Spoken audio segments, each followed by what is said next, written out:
The last text I ever got from my mother was about Lacey's cake, chocolate mousse, no strawberries, not too sweet, and make sure it's from the fancy bakery 2 towns over, not the grocery store down the street like I'd foolishly done once before. That was 7 days before my own birthday. Not a mention of mine. Not a "what are your plans?" or "should we get together?" Not even a damn emoji. And before you think I'm one of those people who expects the world to revolve around their special day, let me just say this. I've never wanted much. Not parties, not presents, not even a damn balloon. But 5 years in a row of nothing? Not even a text? That'll do something to you. It did something to me. Lacey, my little sister, was in Florence this year when my birthday rolled around. Her caption said, "New laptop, new passport stamp, new chapter." The picture was her with a MacBook Air in one hand and an Aperol Spritz in the other, smiling like the sun was built just for her. That photo had over 300 likes in the first hour. Mom commented with 3 heart emojis and said, "So proud of my baby girl." Dad posted some outdated dad joke about the Leaning Tower and tagged her in it, like that was his job, to just be the laugh track in Lacey's sitcom. Meanwhile, I sat in my apartment with my rescue dog Milo, a cup of reheated coffee, and a grocery store cupcake, with exactly 1 candle jammed into the middle. Vanilla. Not even chocolate. I lit it, stared at the little flame for a long minute, and made no wish at all. Because I didn't believe in wishes anymore. Not the kind that asked other people to remember you. I want to say this year was the first time it really stung, but that'd be a lie. It had been building like rust on a car, slow and ugly and impossible to ignore once it finally took hold. Year 1, I told myself they were busy. Year 2, I reminded myself that adults don't need birthday attention. Year 3, I convinced myself I probably forgot someone's birthday once too, right? Year 4, I started counting. This year? I counted every second of the silence. It's not like I've been a terrible daughter or sister. I was there every time Lacey needed help moving apartments. I babysat her damn dog when she went on her eat, pray, love phase to Bali for 2 months. I loaned her money when she got fired from that essential oils pyramid scheme. I drove Dad to his colonoscopy when Mom was too busy with book club, and I was the one who made the damn Thanksgiving turkey for the last 6 years running. But none of that mattered. Not compared to Lacey's ability to be shiny. That's what she was. Shiny. Loud. Fun. Always with a story and a selfie to match. And I guess I'm just Matt. Neutral tones. The background character who pays the bills and shows up on time and makes the coffee. The kind of person you only remember when something needs doing. I scrolled through Lacey's posts that day, each one more glamorous than the last. Hotel rooms with balconies, pasta bowls the size of steering wheels, sunsets that looked fake even to my jaded eyes. Then I clicked over to Mom's page. Nothing. No mention of me. No happy birthday to my firstborn post. No baby picture collages. Not even a thinking of you. Just more comments under Lacey's stuff and a post about some dumb neighborhood bake sale. So I did something I'd never done before. I picked up my phone and I blocked them. All of them. Not just muted. Not archived. Blocked. Mom. Dad. Lacey. Even Aunt Susan, just for good measure, because she always commented on Lacey's stuff like Lacey invented Paris. I blocked them on Facebook, Instagram, text, phone, even email. It felt almost surgical, like I was removing a tumor from my life, one contact at a time. Then I sat back and waited. Not out of spite, not really. I just wanted to see if anyone would notice. If any of them would feel the absence, or even remember the reason. A minute passed. Then 10. Then an hour. Milo rested his head on my lap and gave me that look dogs give you when they know you're sad, but they also know you're strong. I scratched behind his ears and whispered, "Let's see who actually notices." And, for the first time in 5 years, I felt something close to peace. But peace is a tricky thing. It doesn't come without noise trying to crawl back in. The first day after I blocked them, there was nothing but silence, and honestly, it felt kind of beautiful in that raw, unfamiliar way that fresh air feels after you've spent too long inside someone else's expectations. I sat with Milo on the porch, drank my coffee warm for once, and stared out at the neighbor's oak tree like it held the answer to some quiet truth I'd been ignoring. There were no calls, no guilt-tripping voicemails, no pings from group texts where I was only included to be delegated to. The peace was heavy, but it didn't press down, it lifted. The second day came and went just the same. Still no messages. No angry voicemails or long-winded apologies. I thought, maybe they didn't notice yet. Maybe they just assumed I was busy. Or worse, maybe they actually hadn't tried to contact me at all. That's the part that stung more than I expected. Blocking someone is dramatic, sure, but it loses its power when nobody even tries to get through. That silence turned into a slow ache, the kind that builds behind your ribs when you realize you meant less than you thought. By the third day, I'd started to question whether I'd gone too far. Maybe it was petty. Maybe it was childish. Maybe I was the one making a big deal out of something small, and maybe they were right all along. Birthdays are just dates, and adults shouldn't care so much. But then again, I hadn't cared about the cake or the gifts or the damn attention. I cared about the pattern. The habit. The repeated shrug in my direction every year while Lacey got paraded around like some hometown hero every time she remembered to show up wearing mascara. Then the storm came. 17 texts. All from Mom. All within one single day. 17 messages. That's almost like one every 2 hours for 72 hours, though that math doesn't really check out now that I think about it. Still, it felt like that. One long drip of anxiety every time I looked at my notifications and saw her name flashing like a warning light on a dashboard. And every text was some variation of the same dance, concern wrapped in condescension, love dipped in manipulation, guilt frosted in sarcasm. First it was, "Emily, are you okay?" Then, "I noticed you're not responding. This isn't like you." That quickly morphed into, "I think you're being a bit dramatic." Then, "It was just a birthday, honey. Don't make it more than it is."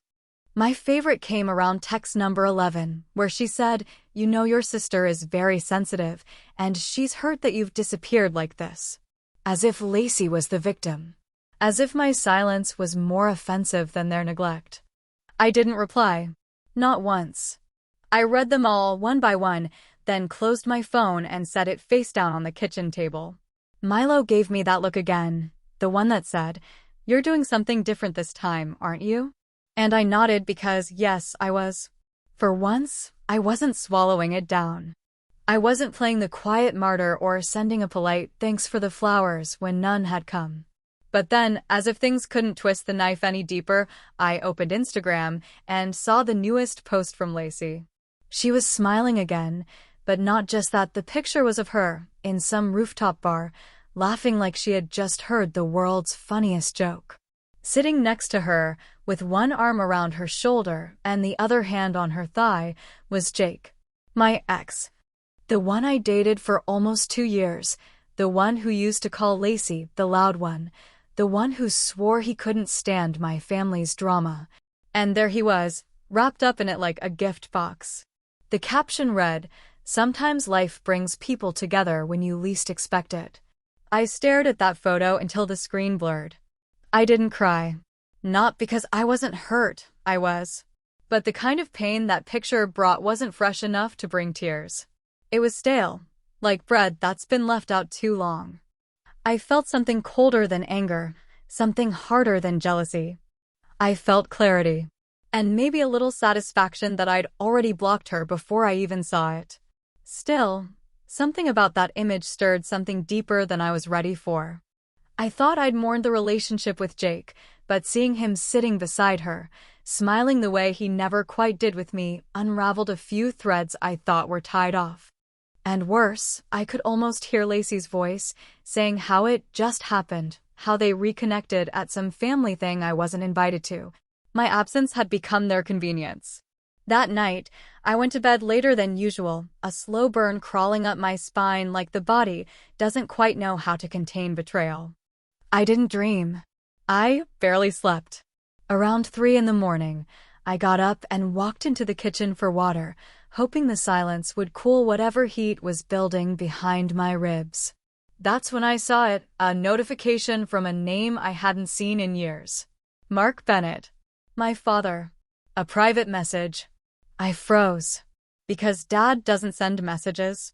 He doesn't involve himself in conflict. The last time he reached out on his own, I was 27 and getting over strep throat. So when I opened it and saw the first line, Emily, I didn't know what she was doing. I knew something bigger was coming. Something I wasn't ready for. Something that was going to pull back the curtain I'd kept drawn my whole life. I sat in the dim light of my kitchen with Milo's slow breathing as the only sound beside the quiet hum of the fridge, staring at the message from my father like it might rewrite the last 20 years of my life if I stared long enough. There was nothing dramatic in his words, no Shakespearean apology or heartfelt declaration, just that plain, quiet tone he always used when he didn't know how to talk about anything that mattered. Emily, I didn't know she skipped your birthday again. Your mom told me not to bring it up because she didn't want to overwhelm you. I thought maybe you asked for space. I just wanted to say, I'm sorry. I should have checked with you myself. That was it. That was the whole message. For sentences, a digital shrug from the man who used to help me with my math homework while half watching football and sipping warm beer in a stained chair that smelled like old newspapers and tired decisions. The man who always said, ask your mother, like it was some kind of legal clause. And now here he was, finally pulling the curtain back just a little, just enough to show me that Mom had been pulling the strings even tighter than I thought. She told him not to overwhelm me. That was her reason for not acknowledging the one day a year that belonged to me. Not even a happy birthday text. Not a call. Because apparently I was so fragile, so delicate, that even a message might cause me to unravel. That excuse would have been insulting if it weren't so transparently manipulative. What got me wasn't just the lie. It was how familiar it all felt, how easily she rewrote reality, repackaged cruelty as kindness, and expected everyone to applaud her for her thoughtfulness. I'd seen it for years, but kept swallowing the bitterness like medicine I was too polite to spit out. And then the memories started rolling in, like waves I didn't ask for but couldn't avoid. Like the time I hosted Thanksgiving when Mom said the oven at her house was broken, only to find out she just didn't want to clean it. Or the Christmas she forgot to buy me a gift but handed Lacey a wrapped designer coat with a fake look of surprise. Or the night I drove 3 hours in the snow to pick Lacey up from a jail cell after a DUI she still swears wasn't really her fault because the cop was clearly bored. I paid the bail. I called a lawyer. I let her sleep it off on my couch while she told me between mouthfuls of crackers that I'd make a great mom one day if I ever stopped being so uptight. Now I understood. I wasn't the forgotten daughter. I was the dependable one. The emotional punching bag. The one they leaned on when things went wrong, then forgot the moment they needed someone to brag about. And Mom? She didn't take my silence well. No, instead of texting me directly or, God forbid, apologizing, she took to Facebook like it was her stage and posted a blurry old picture of me from high school. In it, I was wearing a home-sewn prom dress and smiling like I didn't yet know how heavy things could get. The caption read, thinking of my sweet Emily today. She's going through a lot, and I just hope she remembers how loved she is. Some people just need time. Family is forever. The comments were worse than the post itself. Aunts and old friends chimed in with praying for her and hope she comes back to you soon, like I was some runaway addict or lost soul spiraling out of control. One woman I hadn't spoken to in 15 years wrote, mental health is so important. Glad she has you, Karen. I nearly threw my phone at the wall. Because that's what Mom does.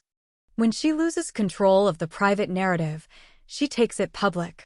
She doesn't admit fault, she paints herself as the long-suffering matriarch, the beacon of light waiting for her broken daughter to come home. She turns my boundaries into betrayals, my silence into sickness, my distance into dysfunction.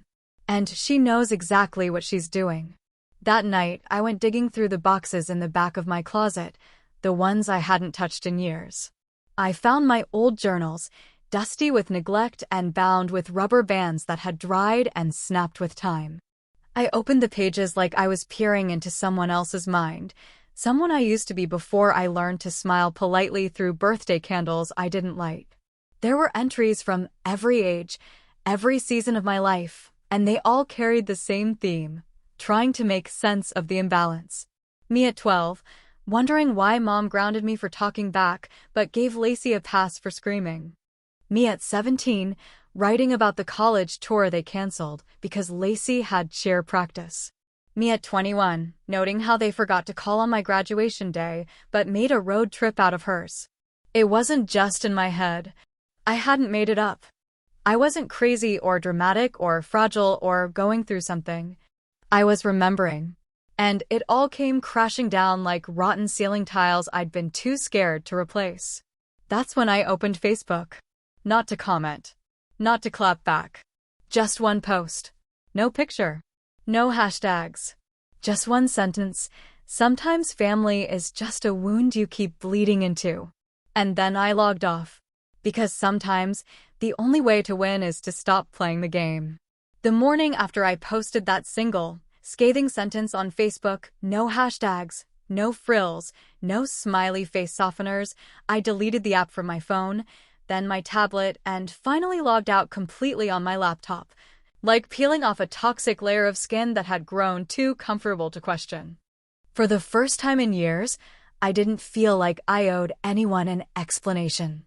No long emails, no midnight texts rephrased to sound less harsh, no careful, just checking in messages to maintain the image of the good daughter who never asked for too much. I was just done. It was a strange kind of quiet that followed, not the awkward silence of an unresolved argument or the tension before a storm, but the clean, echoing kind that fills a room after something heavy has been thrown out and the dust finally settles. Milo sat next to me like he always did, head on my foot, watching me with those deep brown eyes that never judged, never second-guessed, and never demanded anything more than presence and a scratch behind the ears. He didn't care about family politics or social media optics. He was just there, solid and warm and honest. I had been saving up money for a while, originally planning to use it to buy my parents a nice holiday gift, something they'd brag about to their friends and then forget who it came from. Something practical and thoughtful like an espresso machine or a weekend getaway to the same mountain town they always claimed to love but never actually visited. That plan no longer felt like generosity. It felt like penance I didn't know. So I did something uncharacteristic. I booked a last-minute trip to the coast, nothing extravagant, just a small rental house near a quiet beach 2 states south, pet-friendly and close enough to drive in a day. I packed light, a few books, my favorite hoodie, dog treats, and an old journal I hadn't touched in years. I didn't tell a soul. I didn't need anyone to know. It was for me. For once, entirely for me. The drive down was silent except for the occasional bark from Milo when we passed another dog or an oddly shaped bush. I kept the radio off and let the road hum beneath us like a lullaby made of new beginnings. When we arrived, the sky was that soft, powdery gray that holds a promise of peace, and the ocean looked like it had been waiting for me to show up and finally exhale. On the second day of the trip, I posted a picture, not for attention, not for engagement, but just because the moment felt real enough to share. It was me and Milo sitting on the sand, his paw touching my boot, the ocean behind us pale and endless. I didn't tag the location. I didn't check in. I just wrote the caption, celebrating life with the ones who never lie, and closed the app without checking for likes. That post hit like a flare in the night. Within an hour, my inbox lit up, not with apologies or clarity, but with rage. The first message was from Lacey, and it came through on Instagram like a lightning strike wrapped in faux concern. "What the hell is going on with you?" she wrote. "Everyone's asking me what happened to you, and it's making me look crazy. Mom said you're posting weird stuff again. If you have something to say it, but don't play the martyr." I stared at the message for a while, rolling her words around like spoiled candy. There it was again, me causing problems, me making things harder for her, me existing in a way that didn't serve her narrative. I didn't answer right away. I went for a walk instead, down the beach with Milo running ahead, chasing waves and digging holes like there was no weight in the world. When I got back, I pulled out the old letter I'd found in one of my high school notebooks. It was Lacey's handwriting, unmistakable and dramatic, a note she'd written and never meant for me to read. She must have slipped it into my notebook during a fight or a tantrum, I don't remember which. It said, "I always knew Mom loved me more. It's not my fault you were boring. Maybe if you were more fun, people would care." I took a picture of it. No caption. Just the photo. And I sent it back to her. There was no reply. Not right away. Just the read receipt sitting there like a confession too late to unwrite. Later that night, while I was drinking tea and watching Milo fall asleep to the sound of crashing waves, I got a message from a family friend I hadn't heard from in months, someone who always floated around the edges of our gatherings. The kind of person who sees everything but says nothing until it matters. She sent me a screenshot. It was from my mother's Facebook page. A brand new post.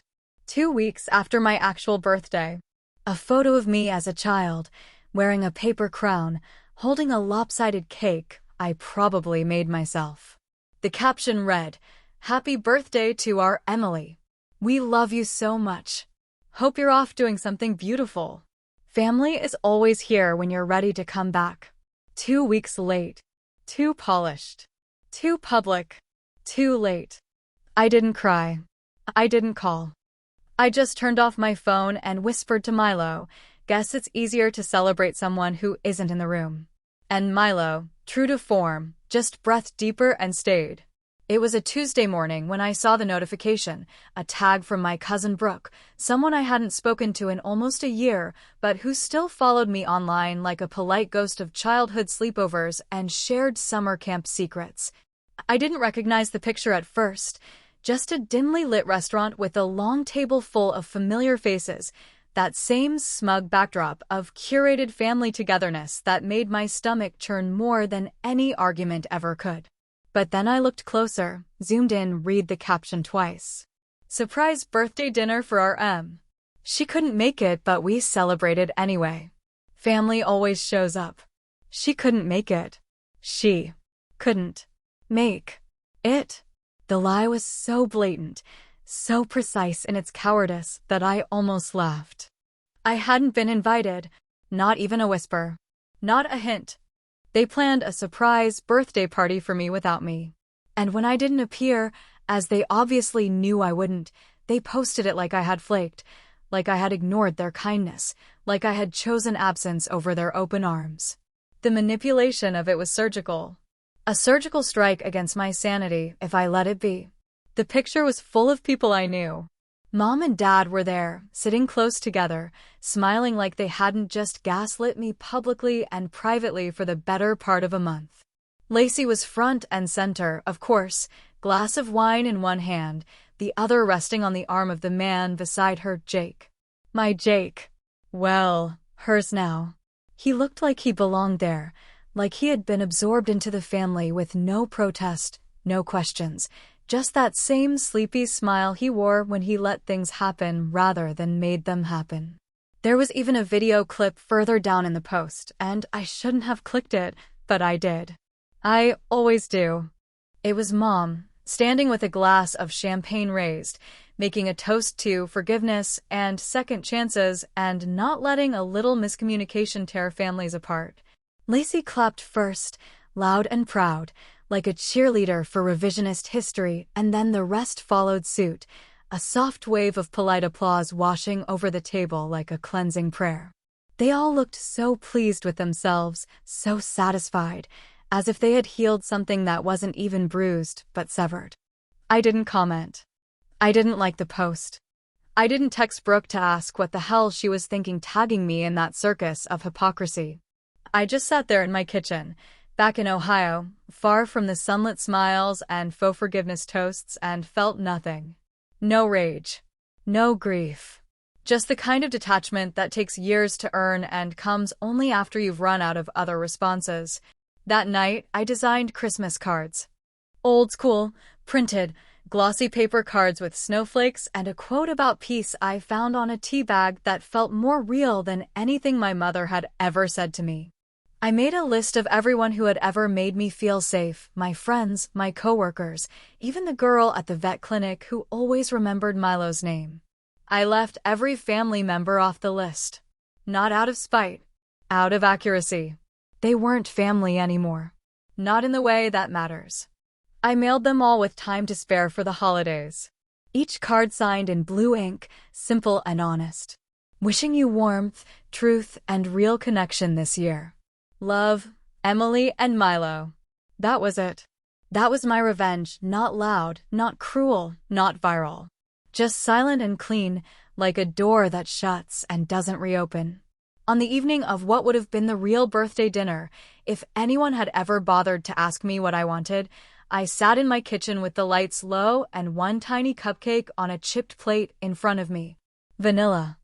The same kind I had eaten alone 5 years ago, back when I still believed there was some weight to tradition, some hope in time healing anything without effort. I lit one candle, just one. I didn't make a wish.